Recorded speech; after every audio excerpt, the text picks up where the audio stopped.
Hello, true crimerers, and let me translate that for my friends up north in Canada. Hello, true crimerers. It's the same. Okay, whoops. Guess what? We are starting a new Coldest Cases by series, and now we're going to Canada. So we will be doing Coldest Cases by province. Please correct me if I'm wrong, but there are a total of 13 provinces and territories in Canada. Correct?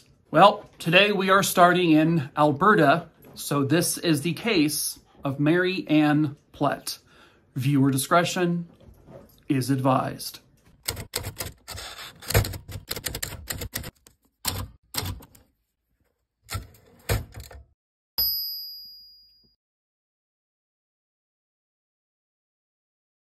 Mary Ann Plett was a 29-year-old mother of two young boys. She was happily married, and she was a successful real estate agent in Edmonton, Alberta.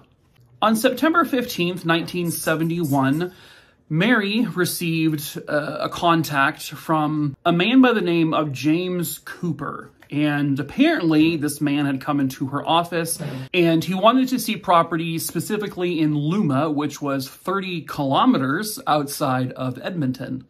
This man, James Cooper, alleged that he worked for a pumping company in Winnipeg. It does not seem that anyone truly knows exactly who this man is, because after the meeting he was supposed to have with Mary Ann Plett, he nor she was ever seen alive again. Mary was, of course, expected home that night, to have dinner with the family, but she never got home. She never returned to her office. She never got to her office the next day. No one could get a hold of her. No one could get a hold of James Cooper, assuming that even was the man's real name. So at this point, Mary Ann Plett is officially missing. Police were told about this, and they pretty much started looking for her almost right away. And at the time, it was considered one of the largest searches in Alberta's history. The area in Luma that they were supposed to be looking at properties was a pretty large area, a lot of acres, at the time, very kind of open. So what they did, police with volunteers, they would comb every square inch of this massive area to see if they could find any traces, especially of Mary, but maybe they can also find something about this James person. They used, planes and helicopters to search by air. They had, of course, people on the ground. They even drained local water sources completely to see if she had been thrown in a body of water somewhere, but she was never found literally anywhere. To those wondering, well, maybe she just got into her car and took off and abandoned her family. Well, 2 days after she went missing, her car was found. The car was locked. The keys weren't there. Her purse wasn't there, but there were 2 bloodstains in the car. There was also a wig in the car, and Mary Ann Plett wore a wig, and the wig itself had a little bit of blood on it. But all their other searches came up with nothing. All of October went by. They couldn't find any trace of her. Then by mid-November, they did find something else. They found Mary Ann Plett's briefcase. This was found in just a wooded area in the Fort Assiniboine area. I hope I said that right. At this point, this is now 160 kilometers away from Edmonton. So now we're getting farther and farther away. So police and searchers are now centering on this area. They're using search dogs, cadaver dogs. Again, they're searching by air. They're searching by foot. They're searching everywhere and anywhere they can. About 4 kilometers from where the briefcase was found, the dogs picked up a scent. When they started searching where the scent was, buried underneath some brush and twigs and stuff, were a bunch of papers, and they were papers from her realty company. Specifically, they were papers about properties that were assigned to Mary, so these were her papers. They also found a hair curler with the papers as well. A $5,000 total reward was being offered at the time for anything that would lead to her discovery. This was partially by her realty company. They put in about $1,500 or so. The family was able to put in about $1,000, and then the real estate board was able to put in about $2,500. So because of some very heavy winter snows, they really couldn't do much searching for quite some time. So we would be fast forwarding now all the way to April 14th of now 1972. There was a drainage ditch in the Fort Assiniboine area, kind of near where the briefcase was found, where a couple of workers who were working in the area, they found women's clothes. They would then be identified as the clothes belonging to Mary Ann Plett. So this was obviously not looking very good. 5 days later, after searching that area some more, they finally would find Mary Ann Plett.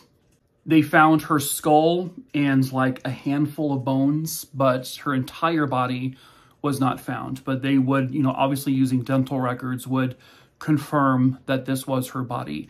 Because of the state of the body, they had no idea of her cause of death, but they were pretty confident that the manner of death was homicide. She had obviously been kidnapped and then murdered. In terms of what the motive may have been, was it like about money? Was it about a sexual encounter? Nobody knows. Allegedly, there was a serial killer kind of in the area who was killing hitchhikers. They kind of thought maybe she's part of it, but she really didn't fit that particular mold. And it also appeared that this person came to her, sought her out, whether or not he looked for her specifically, but he looked for a real estate agent, a female one probably, and brought her to this area to do whatever he needed to do to her. So serial killer that's killing hitchhikers doesn't 100% fit, but it's possible. There were rumors of like some crazy person on the loose, like a mental patient on the loose, but nothing ever came of that.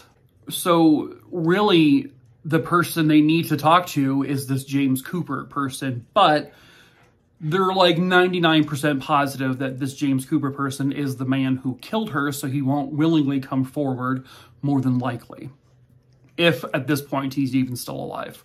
But again, they don't know if that was really his actual name, if that was just, a fake name he gave just randomly. But no one really has a good description of the guy.